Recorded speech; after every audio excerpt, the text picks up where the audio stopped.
Build your dreams, live rich, and leave rich. మన financial జర్నీని ఒక కార్ డ్రైవింగ్తో పోల్చుకుందాం. చాలామంది మాన్యువల్ కార్ నడుపుతున్నట్టు ఎప్పుడు గేర్ మార్చాలి, ఎప్పుడు క్లచ్ నొక్కాలి అని టెన్షన్ పడుతూ ఉంటారు.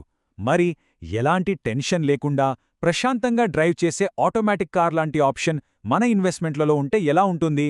ఆ ఆప్షనే హైబ్రిడ్ మ్యూచువల్ ఫండ్స్. ఈరోజు మనం ఈ ఆటోమేటిక్ ఇన్వెస్టింగ్ మన ప్రయాణాన్ని ఎంత సులభం చేస్తుందో వివరంగా చూడబోతున్నాం. లైవ్ రిచ్ అండ్ లీవ్ రిచ్కు అందరికీ స్వాగతం. నేను మీ క్రిష్. మా ఫిలాసఫీ చాలా సింపుల్. లైవ్ రిచ్ అంటే ఖరీదైన వస్తువులతో బ్రతకడం కాదు, మనసులో ఎలాంటి ఆర్థిక చింత లేకుండా ప్రశాంతంగా జీవించటం. ఒక చిన్న గమనిక, ఈ సమాచారమంతా కేవలం అవగాహన కోసం మాత్రమే. మీ డబ్బు, మీ లక్ష్యాలు ప్రత్యేకం. అందుకే పెట్టుబడి పెట్టే ముందు తప్పనిసరిగా ఒక సెబీ రిజిస్టర్డ్ ఫైనాన్షియల్ అడ్వైజర్తో మాట్లాడి మీకోసం ఒక పర్సనల్ ప్లాన్ తయారు చేసుకోండి. ఇన్వెస్టింగ్లో అతిపెద్ద సవాలేంటో తెలుసా? ఫండ్స్ సెలెక్ట్ చేసుకోవడం కాదు, మనల్ని మనం కంట్రోల్ చేసుకోవడం. ఎందుకంటే ఇన్వెస్టింగ్ అనేది నిజానికి చాలా సింపుల్, కానీ అది అంత తేలిక కాదు. ఆ కష్టమంతా మన ప్రవర్తనలోనే ఉంది. మార్కెట్ పెరిగినప్పుడు, పడిపోయినప్పుడు మన మెదడు ఎలా స్పందిస్తుందనే దానిపైనే మన సంపద ఆధారపడి ఉంటుంది. ఈరోజు మనం ఈ ప్రవర్తన అనే పజిల్ని ఎలా సాల్వ్ చేయాలో చూద్దాం. సరే, ఈరోజు మనం ఏం కవర్ చేయబోతున్నామో ఒక్కసారి క్విక్గా చూద్దాం. ముందుగా, చాలామంది ఇన్వెస్టర్లు ఇరుక్కుపోయే ఎమోషనల్ సైకిల్ గురించి తెలుసుకుందాం. ఆ తర్వాత దానికొక ఆటోమేటిక్ సొల్యూషన్ ఏంతో చూద్దాం. మనకు సరిపోయే హైబ్రిడ్ థాలిని ఎలా ఎంచుకోవాలో చర్చిద్దాం. ఒక రియల్ లైఫ్ ఎగ్జాంపుల్ ద్వారా దీని పవర్ ఏంటో అర్థం చేసుకుని మనం వెంటనే స్టార్ట్ చేయడానికి ఒక సింపుల్ యాక్షన్ ప్లాన్ కూడా చూద్దాం. చివరగా ముఖ్యమైన పాయింట్స్ అన్నీ రివైజ్ చేసుకుందాం. ఓకే, మనం మొదటి సెక్షన్లోకి వెళ్దాం. అదే చాలామంది ఇన్వెస్టర్ల సంపదను సైలెంట్గా కరిగించేసే దురాశ మరియు భయం అనే విషవలయం. ఇది చాలా కామన్ సీన్. మార్కెట్ ఆకాశంలో ఉన్నప్పుడు, అంతా గ్రీన్గా ఉన్నప్పుడు మనలో ఒక రకమైన దురాశ మొదలవుతుంది. అరే, నేనింకా కొనకపోతే ఈ ర్యాలీ మిస్ అయిపోతానేమో అనిపిస్తుంది. దాంతో అందరూ కొంటున్నారని మనం కూడా ఎక్కువ ధర పెట్టి కొంటాం. మరి సీన్ రివర్స్ అయినప్పుడు, అంటే మార్కెట్ 30–40% క్రాష్ అయినప్పుడు, అప్పుడు భయం మొదలవుతుంది. అయ్యో, నా డబ్బులన్నీ పోతున్నాయి, ఉన్నదైనా కాపాడుకోవాలి అని చెప్పి అతి తక్కువ ధరలకి అమ్మేస్తాం. అంటే ఎక్కువకి కొని తక్కువకి అమ్మడం. వెల్త్ క్రియేట్ చేయడానికి ఇది కరెక్ట్ ఫార్ములా కాదు కదా? ఒక్క విషయం చాలా స్పష్టంగా గుర్తుపెట్టుకోండి. చాలామంది రీటైల్ ఇన్వెస్టర్లు మార్కెట్లో డబ్బు పోగొట్టుకోవడానికి కారణం వాళ్ళు చెత్త ఫండ్ సెలెక్ట్ చేసుకోవడం కాదు, వాళ్ళు తప్పుడు సమయంలో ఎమోషన్స్తో తప్పుడు నిర్ణయాలు తీసుకోవడం. ఈ ప్రవర్తనే వాళ్ల సంపదను నిర్మించకుండా అడ్డుకుంటున్న అతిపెద్ద శత్రువు. మరి ఎమోషనల్ రోలర్ కోస్టర్కి బ్రేక్ లేదా? దీనికొక పరిష్కారం ఉందా? ఖచ్చితంగా ఉంది. అవే హైబ్రిడ్ ఫండ్స్. ఇవి మన ఎమోషన్స్ని పక్కన పెట్టి మనకోసం ఆటోమేటిక్గా తెలివైన నిర్ణయాలు తీసుకుంటాయి. దీన్ని మనం ఒక సింపుల్ అనాలజీతో అర్థం చేసుకుందాం. ఒక మంచి భోజనం అంటే ఒక థాలీని ఊహించుకోండి. ఈక్విటీ ఫండ్ అనేది ఆ థాలీలో ఉండే స్పైసీ మసాలా కర్రీ లాంటిది. టేస్ట్ అద్భుతంగా ఉంటుంది, అంటే రిటర్న్స్ అదిరిపోతాయి. కానీ ఇది చాలా ఘాటుగా ఉంటుంది, అంటే రిస్క్, వాలటాలిటీ చాలా చాలా ఎక్కువ. ఇక డెట్ ఫండ్ ఏంటంటే అదే థాలీలో ఉండే పెరుగన్నం. ఇది కడుపుకు చల్లగా, హాయిగా ఉంటుంది, అంటే మన పెట్టుబడికి భద్రత, స్థిరత్వం ఇస్తుంది.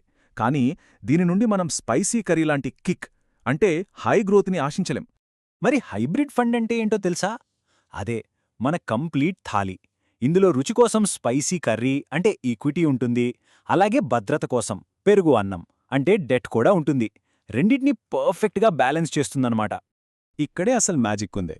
మార్కెట్ బాగా పెరిగి ఈక్విటీ కాస్ట్లీ అయిపోయినప్పుడు ఫండ్ మేనేజర్ ఏం చేస్తారంటే ఆటోమేటిక్గా కొంచెం ఈక్విటీని అమ్మి ఆ లాభాన్ని డెట్లో పార్క్ చేస్తారు.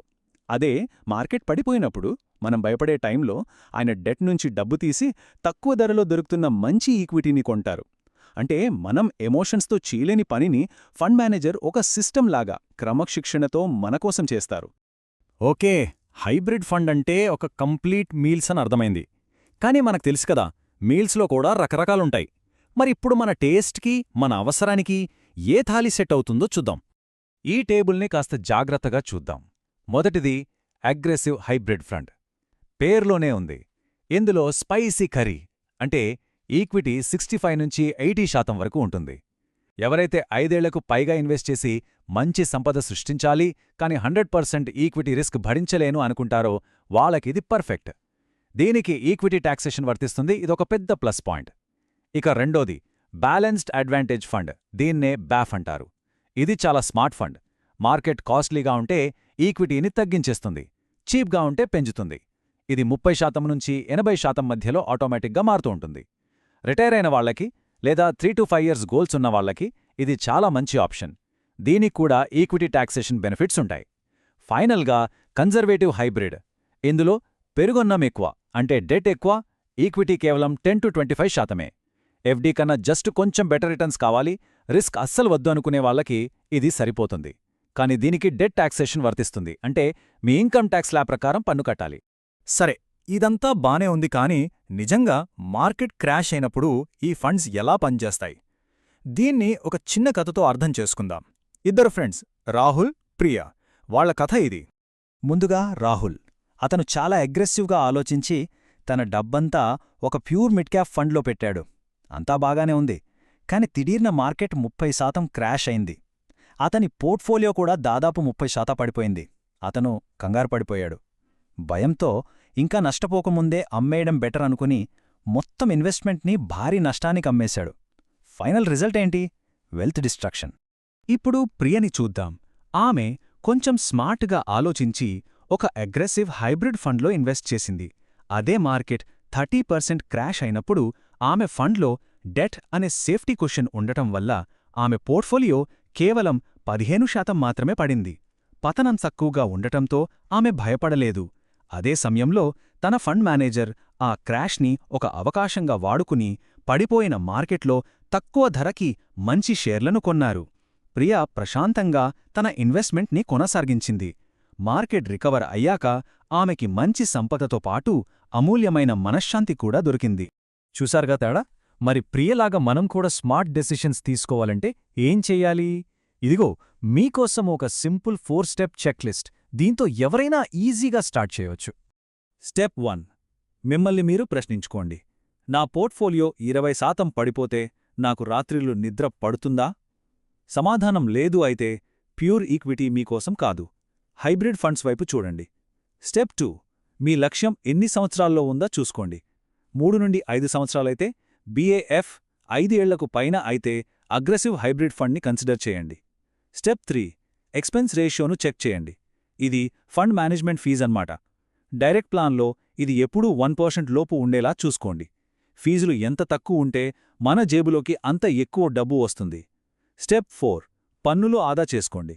లాంగ్ టర్మ్ గోల్స్ కోసం అగ్రెసివ్ హైబ్రిడ్ లేదా BAF ఎంచుకుంటే మీకు అద్భుతమైన ఈక్విటీ ట్యాక్స్ బెనిఫిట్స్ వస్తాయి.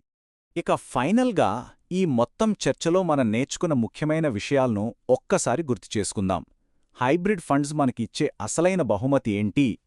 మొదటిది, ఇది మన ప్రవర్తనను మేనేజ్ చేస్తుంది. వోలటాలిటీని తగ్గించి మనల్ని పానిక్లో అమ్మకుండా కాపాడుతుంది. రెండవది, ఆటోమేటిక్ రీబ్యాలెన్సింగ్. కష్టమైన పనంతా ఫండే చూసుకుంటుంది. మూడవది, ట్యాక్స్ ఎఫిషియన్సీ. అగ్రెసివ్ BAF ఫండ్స్తో డెట్ లాంటి సేఫ్టీ, ఈక్విటీ లాంటి ట్యాక్స్ బెనిఫిట్స్ 2 వస్తాయి. నాలుగవది, ఇదొక 1-stop సొల్యూషన్. ఒకసారి పెట్టి మర్చిపోవాలి అనుకునే వాళ్లకి ఇది బెస్ట్. చివరగా అతి ముఖ్యమైనది, తక్కువ అస్థిరత వలన మనం ఎక్కువ కాలం ఇన్వెస్టెడ్గా ఉంటాం. దానివల్ల కాంపౌండింగ్ మ్యాజిక్ మనకు పూర్తి స్థాయిలో అనుభవంలోకి వస్తుంది. ఇప్పుడు ప్రతి ఒక్కరం వేసుకోవాల్సిన ప్రశ్న ఒకటే: మనకు టెన్షన్తో కూడిన అత్యధిక రాబడి కావాలా, లేక ప్రశాంతమైన నిద్రతో కూడిన మంచి రాబడి కావాలా? గుర్తుంచుకోండి, pure equity funds highest returns ఇవ్వచ్చు, కానీ బెస్ట్ స్లీప్ గ్యారంటీ ఇవ్వలేవు. హైబ్రిడ్ ఫండ్స్ మంచి రాబడితో పాటు గొప్ప నిద్రను అందిస్తాయి. ఎంపిక మీదే. తెలివిగా ఆలోచించి నిర్ణయం తీసుకోండి. మరిన్ని ఇన్వెస్టింగ్ స్ట్రాటజీల కోసం డిస్క్రిప్షన్లో ఉన్న ది లెగసీ డైరీ లింక్ని తప్పకుండా చూడండి. ఈ ఎనాలిసిస్ మీకు ఉపయోగపడిందనిపిస్తే దయచేసి సబ్స్క్రైబ్ చేయండి, లైక్ చేయండి, మీ ఫ్రెండ్స్తో షేర్ చేయండి. ఎందుకంటే మనందరి లక్ష్యం ఒకటే: లీవరేజ్ అండ్ లీవరేజ్.